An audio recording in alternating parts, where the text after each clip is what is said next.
세례 요한의 태어남과 함께 그 태어나는 과정 속에서 그 부모 사가라와 엘리사벳에게 일어난 일들이 오늘 기록돼 있습니다. 여러분, 이 말씀을 좀 이제 우리가 이해를 하면서 고린도전서 1장을 잠시만 보면 주의 말씀이 우리에게 임하시는 것이 얼마나 은혜인가를 다시 봅니다. 고린도전서 1장 27절에서 29절까지 같이 읽겠습니다. 고린도전서 1장 27절에서 29절 같이 읽습니다. 그러나 하나님께서 세상에 미련한 것들을 택하사 지혜 있는 자들을 부끄럽게 하려 하시고 세상에 약한 것들을 택하사 강한 것들을 부끄럽게 하려 하시며 하나님께서 세상에 천한 것들과 멸시받는 것들과 없는 것들을 택하사 있는 것들을 폐하려 하시나니 이는 아무 육체도 하나님 앞에서 자랑하지 못하게 하려 하심이라. 아멘. 사가라와 엘리사벳이 나이가 많은데도 자식이 없었잖아요.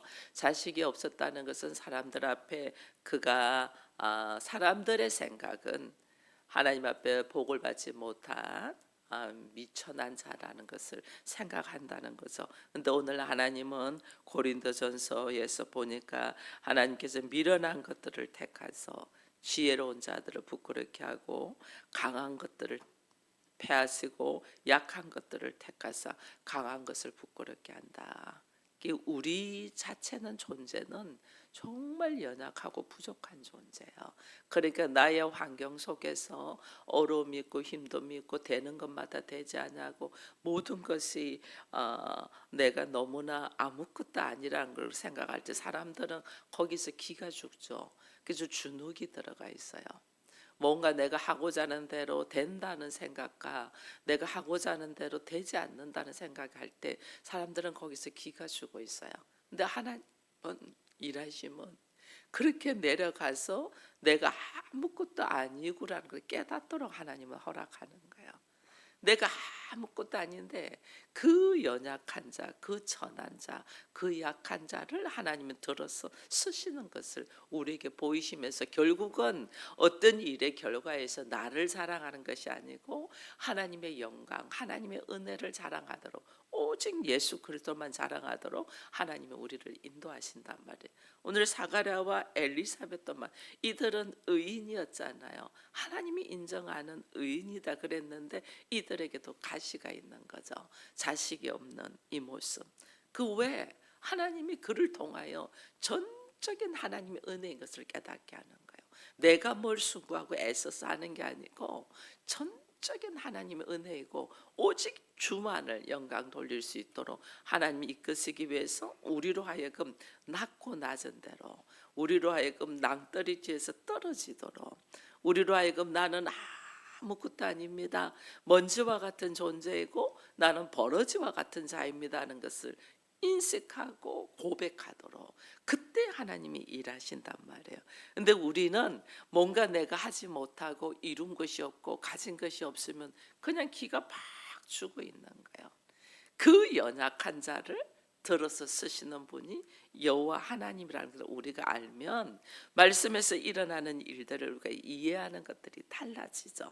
그래서 오늘도 보면 세례 요한을 하나님께서 이제는 준다고 이 사가랴와 엘리사벳한테 역사를 하잖아요. 이 세례 요한이 어떤 자냐는 거예요. 그들이 기도한 가운데 하나님이 허락하신 세례 요한은 주 앞에서 큰 자다.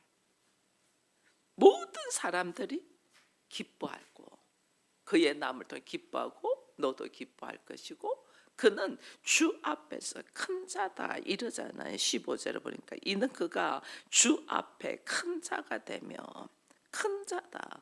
세례 요한은 예수님 앞에서 나는 당신의 신발끈도 풀기도 감당하지 못합니다 이랬거든요. 하나님 예수님 앞에 자기를 철저히 낮췄거든요. 근데 우리 주님이 그렇게 자신을 철저히 낮춘 세례 요한을 여자들이 난 자 중에서 가장 큰 자다 이렇게 이야기하잖아요. 자기는 아무것도 아니. 하나님 앞에 나는 인간은 하나님 앞에 인간은 피조물인데 흙으로 지어진 자잖아요. 나는 먼지입니다 하는 걸 깨닫는 것이 이것이 겸손이다. 이것이. 근데 우리는 하나님 앞에서 내가 하나님처럼 되려고, 이게 사단이 우리한테 그렇게 넣어놓은 거잖아요. 나는 하나님의 창조주 하나님 앞에 나는 피조물이다 하는 것은 나는 당신의 말씀대로 살겠습니다, 그 뜻이거든요. 근데 세례 요한은 예수님 앞에서 자기를 낮췄잖아요. 나는 당신의 신발끈도 풀기도 감당하기 어려운 자입니다. 초절하게 낮추는 걸 보고 예수님이 여인이 난 사람 중에서 가장 큰 자를 세례 요한이라고 이야기를 하거든요. 근데 또 이는 여기 보니까 15절에 보니까 이랬어요. 포도주와 독한 술을 마시지 않았다. 이게 왜냐면 남에서부터 나실이니다 구별된 자라는 거잖아요. 근데 여기에 보니까 모태로부터 성령의 충만함을 받았대. 모태로부터. 이게 굉장히 중요해요. 우리가 지금 자녀를 우리가 양육하고 키우고 이래 보니까 아이들이 이 부모 말을 잘 안 듣잖아요. 그리고 부모가 원하는 뜻 안에서 잘 안 자라주잖아요. 그럼 우리는 막 자녀를 우리는 원망을 합니다. 저가 어디서 저런 것이 나와서 누굴 닮아서 뭐 이런 이야기를 하는데, 모태에서부터 성령 충만. 엄마가 성령 충만해서 모태에서부터 성령 충만하다는 말은 그의 무의식 세계가 성령 충만, 말씀에 순종되는 사람. 우리가 무의식 세계에 있잖아요. 나는 그러고 싶지 않는데, 인식하고 나는 그러지 않는데 내가 행동하고 있는 무의식 세계에서 행동하는 것들이 많거든요. 그거는 어디에서 생기냐? 모태에서부터 생기는 거예요. 이게 인간의 본능, 본성이 어디에서 생기냐? 모태에서부터 생기거든요. 그리고 이 엄마의 모태가 성령 충만하고 늘 말씀과 기도와 하나님 나라를 사모한 엘리사벳의 모태, 태중에서부터 성령 충만했다. 그러니까 그의 무의식 세계에서부터 주의 말씀으로 걸어가는 사람이 되죠. 세상 사람들이 막 무슨 말을 해도 그가 묵묵하게 주의 뜻 안으로 걸어가는 그의 무의식 세계, 모태에서부터 이미 성령 충만을 받은 자니까. 이게 다르다. 이게 우리가 자녀를 원망하고 자녀를 뭐 말하기 전에 내가 그 아이를 가졌을 때에 내가 주의 말씀을 모르고 주의 말씀대로 살지 않냐고 자기 생각대로 자기 뜻대로 사는 것이 모태에서부터 무의식 세계에 들어가 버리니까 아이들이 어떻게 해요? 내가 왕같이 자기 생각으로 이기주의로 이렇게 나가는 거예요. 그걸 우리가 회개할 줄 알아야 돼요. 하나님, 그렇네요. 내가 형성시키는 아버지의 이 DNA와 어머니의 이 자궁과 모태가 뭐 철저히 개인주의고 자기 중심주의고 자기가 하나님처럼 살아는 거잖아요. 그러니까 그 아이가 그렇게 형성될 수밖에 없는 거예요. 그거를 우리는 회개를 하고 자기 자신을 돌아보고 그래야 되는데, 우리는 뭐 자식 뭐 요즘 애들은 이상해요. 뭘 이상해? 요즘 애들은 내가 그 모습인데, 하나님 내가 그 모습을, 우리가 자녀는 하나님께서 주신 선물이거든요. 왜 선물이냐? 나를 훈련시키는 선물, 도구라니까. 자녀를 통해서 철저하게 나를 훈련시킨단 말이에요. 나의 모태에서부터 아이를 그렇게 가지니까 그 아이의 무의식 세계에서 성격이 뭐냐면 내가 왕같이, 내가 하나님처럼 내 위주로, 내 생각으로, 자기 중심적으로 이렇게밖에 살 수밖에 없는 거예요. 근데 세례 요한은 어머니 엘리사벳과 아버지가 철저하게 하나님 앞에 기도하며 하나님 나라를 바라며 의인으로 걸어가니까 모태로서부터 성령 충만했다. 이 말씀을 딱 받으면서 우리의 걸어가는 모습. 그러니까 그가 모태에서부터 성령 충만하니까 포도주와 독주를 즐기지 않았다 이래 돼 있거든요. 이게 뭐냐면 인생의 낙을, 왜 사람들은 흔히 그러잖아요. 삼겹살에 소주 한 잔 마셨으면 참 좋겠다. 그게 인생의 멋이고 맛 아니야? 인생 사는데 이러잖아요, 우리가. 근데 그것을 금했다는 거죠. 이거는 모태에서부터 그가 성령 충만하니까 세상 사람들이 다 즐기고 좋아하는 것들을 철저하게 끊었다. 그를 끌을 힘이 어디서 나오냐? 모태에서부터 성령 충만하니까 그 나오는 거예요. 그래서 세례 요한은 자기의 인생의 기쁨으로 살지 않았잖아요. 광야에서 기도하면서 철저히 하나님의 말씀에 의지하여 그가 이 선포되는 소리로, 하나님의 소리로 그냥 살잖아요. 예수님이 오실 길을 미리 준비하는 자로 그렇게 살아가잖아요. 그 원인이 뭐냐? 모태에서부터 성령 충만하니까 영원히 목마르지 않는 성령을 통하여 기쁨, 그 기쁨이 뭔가를 아는 거예요. 세상 사람들이 육체를 기쁘게 하고 자기를 만족해 하는 삼겹살과 소주 한 잔이 아니라 정말 하나님을 기쁘게 하는 그 뜻대로 걸어갈 수가 있다는 거예요. 이제 그의 마음 속에는 성령의 강물이 흐르니까 사람들은 느끼지 못하는 기쁨을 느끼는 거죠. 이게 세상 사람들이 다 즐기고 노는 것을 하지 않아도 나는 기쁨이 충만한 거죠. 하나님의 영으로 말미암아 그의 마음속에 성령이 흘러넘치니까. 우리는 보통 보면 뭐 아이들 게임하는 거, 어른들은 알코올, 술에, 마약에, 뭐 노름에 이렇게 중독이 되잖아요. 이 중독은 나로 하여금 하나님으로부터 멀어지게 하는 거거든요. 우리가 그러지 않은 것 같아도 참 중독된 것들이 많단 말이에요. 요즘 사람들은 뭐 길을 찾기를 지나면서도 핸드폰 보면서 지나. 새벽에 이렇게 보면 새벽에는 횡단보도 건너는 것이 이 날이 환하지 않게 사람이 잘 안 보이잖아요. 거기다가 우리가 겨울에는 거의 뭐 어두운 색의 이 패딩을 입으니까 더더욱 그때도 그렇게 지나가는데도 핸드폰 들고 보면서 지나가는 사람들이 있다니까요. 앞뒤 좌우 보지도 않네요. 소리도 안 돼. 뭐 이어폰 하고 핸드폰 보고 지나간다니까요. 이 중독돼 있다니까요. 우리가. 하나님은 우리로 하여금 말씀과 기도로 우리가 깨어있기를 원하는데 우리들의 삶과 모습들은 그러지 않단 말이에요. 그러니 오늘 하나님께서 이 세례 요한을 사가랴한테 이야기합니다. 네가 가질 아이를 대해서는 많은 사람들을 하나님께로 돌아오게 할 거다. 16절에 그럽니다. 이스라엘 자손을 그들의 하나님께로 많이 돌아오게 할 것이다. 돈과 쾌락과 우상 숭배에 자기 만족에 도취되어 있는 사람들을 하나님께로 돌아오게 한다. 이거는 살려낸다는 거예요. 자기가 세상으로 빠져 있으면 그 세상으로 빠져 있는 것 때문에 결국은 죽음으로 가는 사람들을 어떻게 하나님께로 돌아온다. 하나님께로 어떻게 회개하라 천국이 가까웠다 선포하면서 하나님께로 돌아오잖아요. 그래서 그 하나님께로 돌아온다. 많은 사람들을 하나님께 돌아오는 자를 다니엘서에 가면요. 많은 사람들을 하나님께로 돌아오게 하는 자들은 궁창의 별과 같이 빛난다 이랬어요. 별과 같이 빛난다. 우리 뭐 해와 같이 빛나리 그런 노래 있잖아요.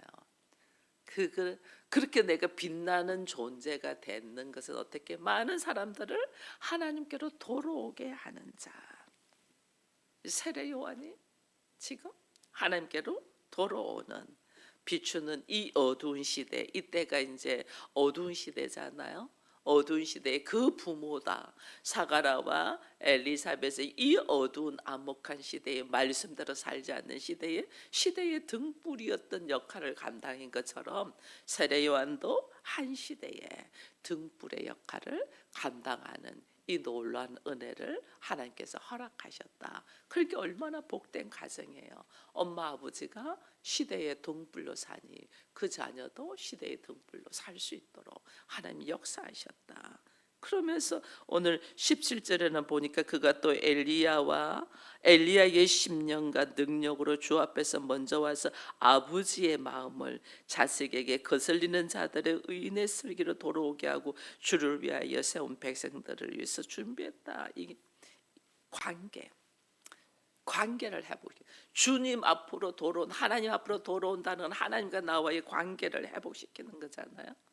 하나님과 나와의 관계가 회복된 사람은 인간과 인간의 관계가 회복됩니다. 하나님 나와의 관계가 회복된 사람은 내가 하나님이 어떻게 나한테 은혜를 주신 것을 알기 때문에 부부가 남녀가 서로 관계를 회복하게 되고 남녀의 관계로 회복되는 모습이 나를 내려놓게 되잖아요. 그러니까 부모와 자녀의 관계도 회복되는 거예요. 관계의 회복을 이룬다. 그래서 성경에는 내 영혼이 잘됨 같이 범사가 잘되고 강건한다. 내 영혼이 하나님과 나와의 관계가 잘되면 범사가 잘돼요. 사람과의 관계가 회복이 돼. 그러니까 내가 어떻게 해요? 건강해질 수밖에. 영육 간의 건강이에요. 하나님의 관계가 회복되고 사람에게 관계가 회복되면 나에게 영육 간의 강건함이 온단 말이에요. 이 은혜를 하나님 오늘 우리에게 허락하신 거예요. 근데 오늘 세례요한은 엘리야의 심령을 가지고 믿지 않는 자들, 불신자들, 예수가 없는 자들, 말씀이 없는 자들은 믿음으로 그들을 담대하게 죄는 책망하되 사람은 용서하는 엘리야의 심령, 능력. 엘리야가 어떻게 했어요? 바알과 아세라의 선지자들 850명과 함께 잘못된 것을 보여주잖아요. 너희들의 신은, 너희들이 믿는 신은 아무 능력 없는 신이야. 근데 엘리야가 제단에 불이 떨어지게 해서 그 바알과 아세라 상을 섬기는 이 선지자들을 막 죽이면서 시작되잖아요. 죄에 대하여 분명하게 말할 수 있어야 돼요. 내가 그걸 알아야지 죄가 뭔가를 말하지. 내가 모르니까 뭐 좋은 대로 해, 뭐 그렇게 이렇게 우리가 되거든요. 내가 분명하게 그거는 잘못됐다는 걸 알도록 이야기를 해줘야 되는데 우리가 그걸 못한단 말이에요. 나중에는 엘리야는요 너무너무 사람들이 하나님의 말씀 속으로 안 오니까 기도해서 3년 반 동안 비가 안 오게 합니다. 그 사람들 전부 다 엘리야 너 때문에 이럽니다. 근데 나중에 또 비가 또 오게 또 하죠.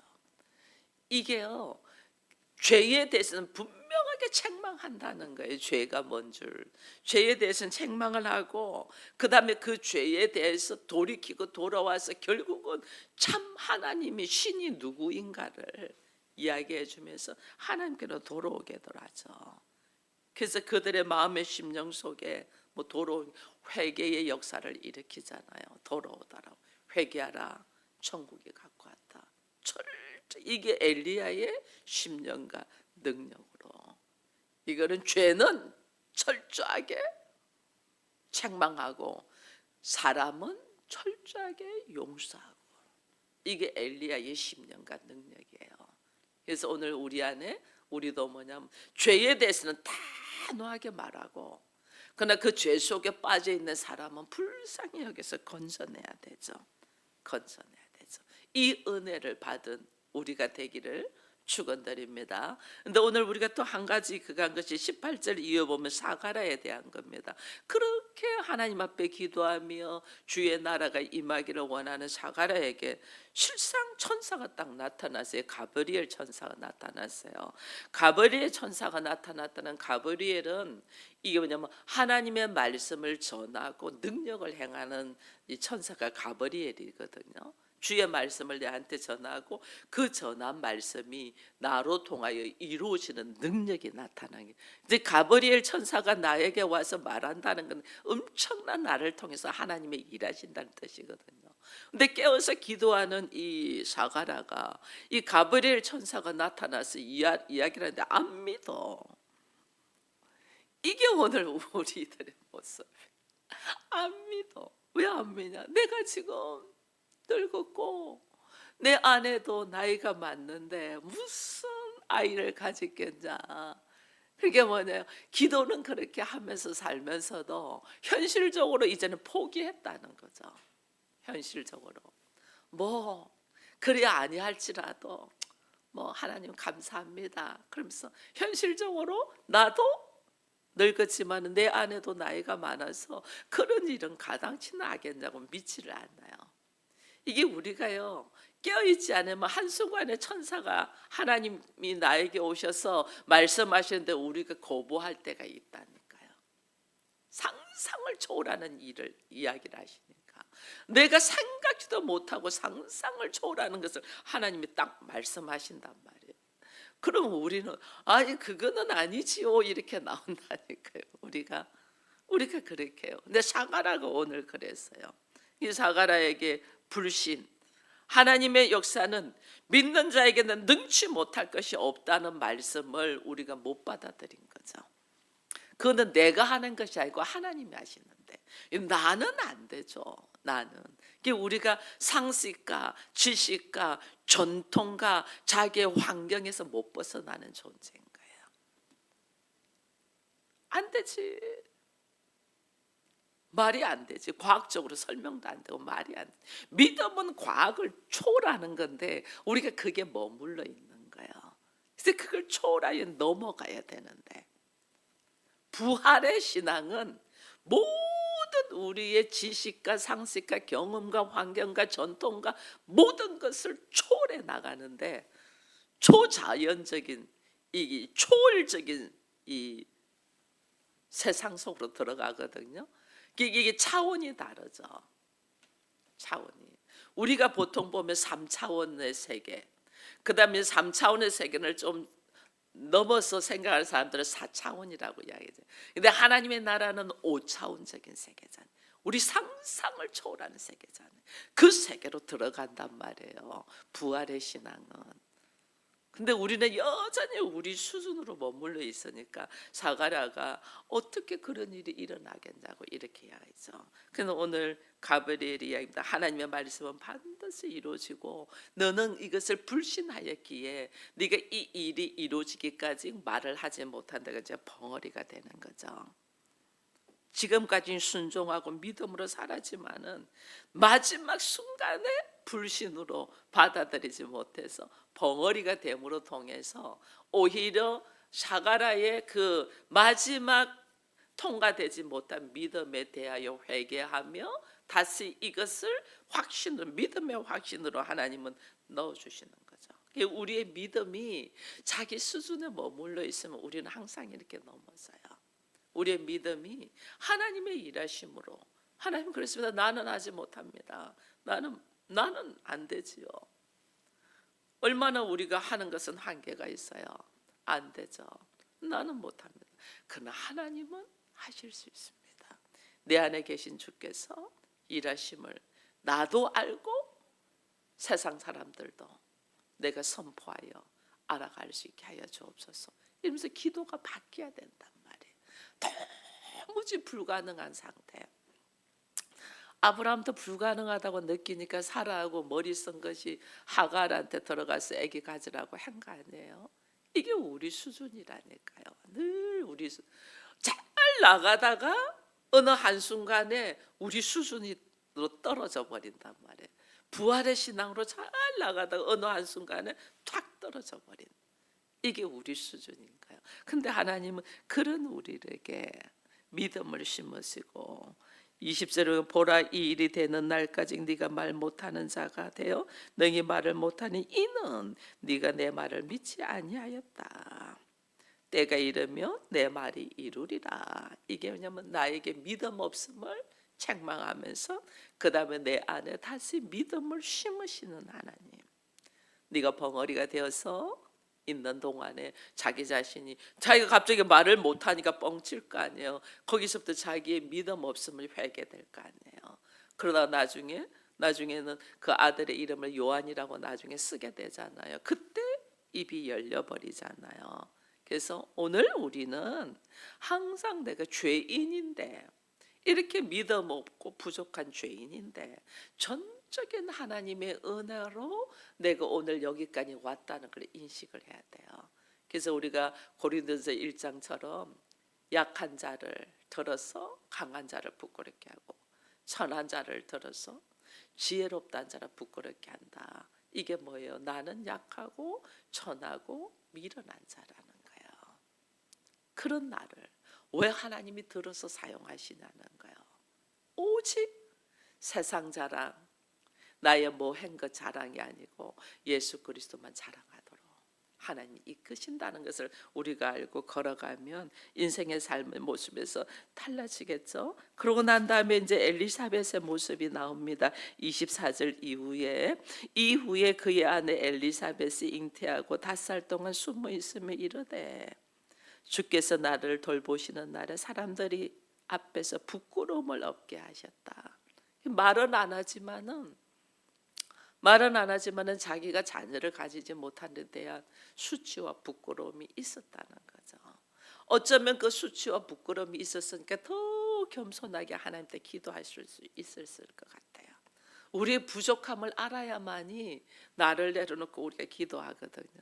그래서 오늘 하나님께서 나의 부끄러움을 없게 하시려고 이렇게 행하셨다. 하나님의 전적인 일하심을 지금 이야기하잖아요. 엘리사벳의 이름이 뜻이 하나님은 여호와의 맹세라는 뜻이거든요. 여호와의 맹세. 철저히 하나님의 말씀하신 말씀 속에서 그 말씀에 의지하고 걸어갔다. 왜냐하면 하나님의 말씀하셨는데 내 환경은 하나도 안 열렸어요. 내 환경은 오히려 부끄러움 속에서 있었어요.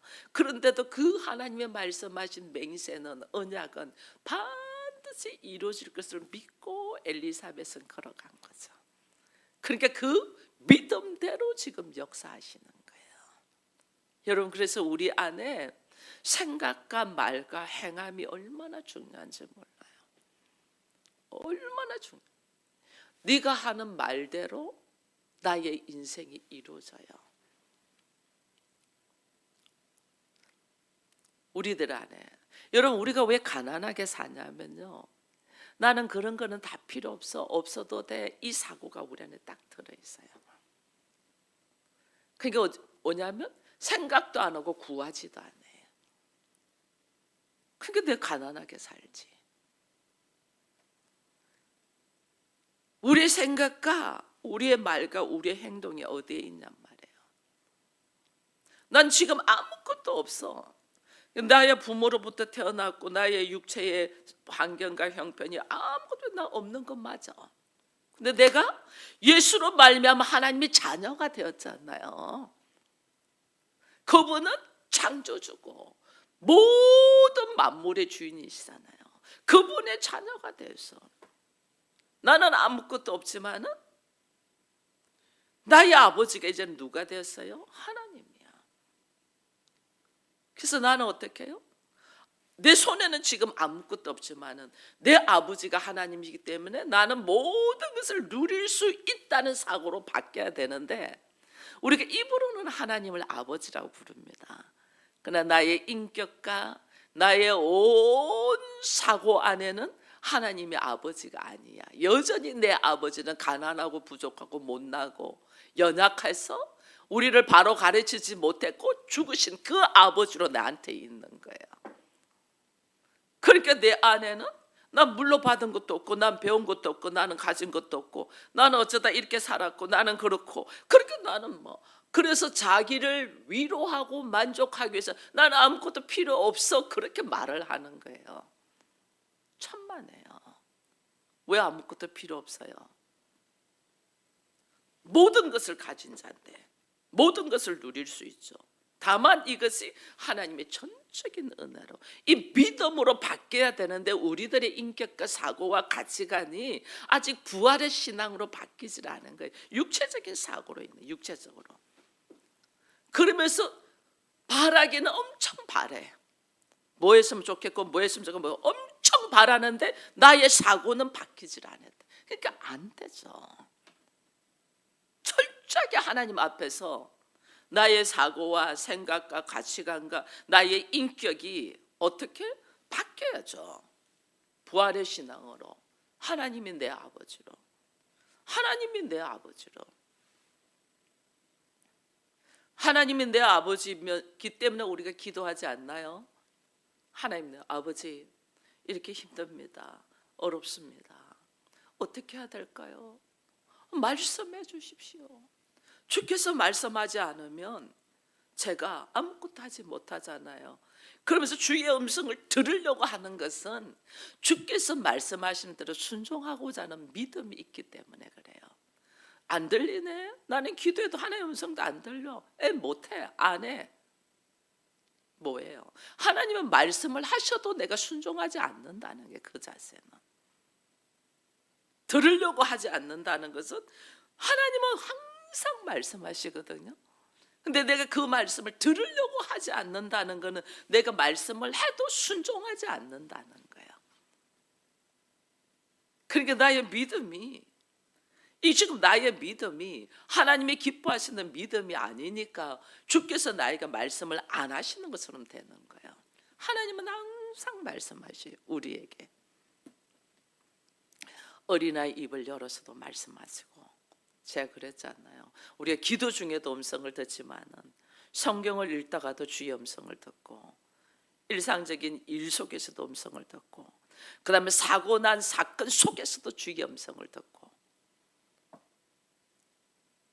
그 다음에 말도 안 되는 사람 한마디 툭 던지는 말 속에서도 주의 음성을 듣고, 제가 그랬잖아요. 드라마나 광고를 보면서도 주의 음성을 듣는다고.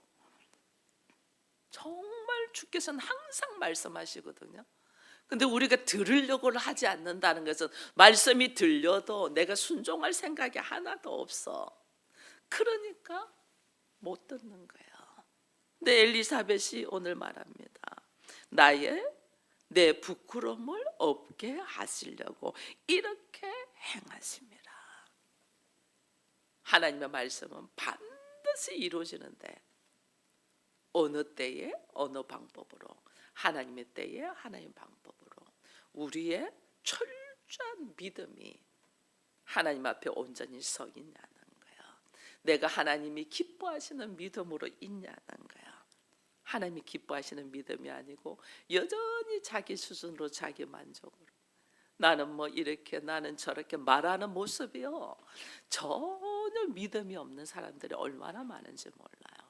이 자기 만족을 위하여 자기 위로를, 왜냐하면 그 믿음의 단계를 뚫고 나가야 되거든요.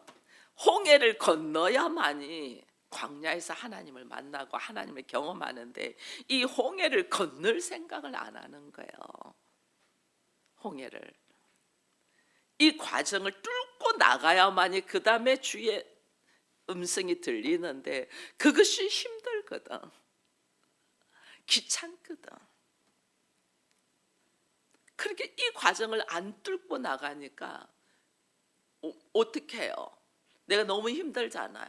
그렇게 자기 힘든 것을 자기 위로를 하기 위하여 우리가 없어도 돼, 이 정도면 돼, 안 해도 돼, 뭐 이런 말을 하는 거예요. 그 절대 믿음의 말 아니에요. 믿음의 말은 내가 정말 죽을 맛이 힘든 것을 뚫고 극복해 나가서 하나님의 나라를 보리라고 선포해야 된단 말이에요. 근데 우리가 그 과정을 안 하죠. 힘들다고. 그러니까 여전히 성전 뜰 앞에서만 맴돌고 있는 거죠. 하나님의 자녀가 아니고 이방인의 뜰에서. 여러분, 이방인의 뜰에서 성소로, 지성소로 들어가서 주를 만나기를 축원드립니다. 이것은 어떤 환경이 있을 때 그 환경을 뚫고 나가는, 그래서 나의 인격과 나의 가치관과 나의 삶이 세상적인 자기 위로가 아니고 하나님을, 나라를 바라보면 주의 말씀이 이루어지며 나를 통하여 부활하신 예수의 능력이 일어나는 역사들이 있기를 축원드립니다. 기도하겠습니다. 하나님 감사합니다. 우리는 또 누가복음을 읽으면서 사가랴와 엘리사벳을 통해서 세례 요한을 허락하신 하나님을 보게 됩니다. 얼마나 우리들의 열심과 수고와 노력들이 어리석고 미련한지 모릅니다. 하나님의 뜻대로, 하나님의 방법으로 하나님이 모든 것을 일하실 것인데 우리는 그에 대한 믿음이 없어서 자기 안일함과 자기 만족과 자기 생각 안에 주저앉아 버립니다. 이 믿음 없음을 불쌍히 여기시고 오늘 나에게 놓여있는 모든 환경 속에서 말씀에 의지하여 죽으면 죽으리라는 각오를 가지고 주의 나라를 보게 할 수 있도록 인도하여 주옵소서. 말씀과 기도로 통하여 주의 나라를 찾고 찾게 하여 주옵시고, 하루에 24시간 중에서 내가 얼마나 하나님의 나라를 바라보며 애쓰고 수고하고 노력하며 찾고 찾는가를 하나님은 보실 텐데, 우리는 조금도 노력하지 아니하고 주의 나라가 나에게 임하는 것을 우리는 원하고 있습니다. 아버지의 그 노력조차도 하나님의 허락하심 속에서 이루어짐을 알고 주의 허락하심을 강구하는 우리 모두가 되게 하여 주옵소서. 예수님의 이름으로 기도합니다. 아멘.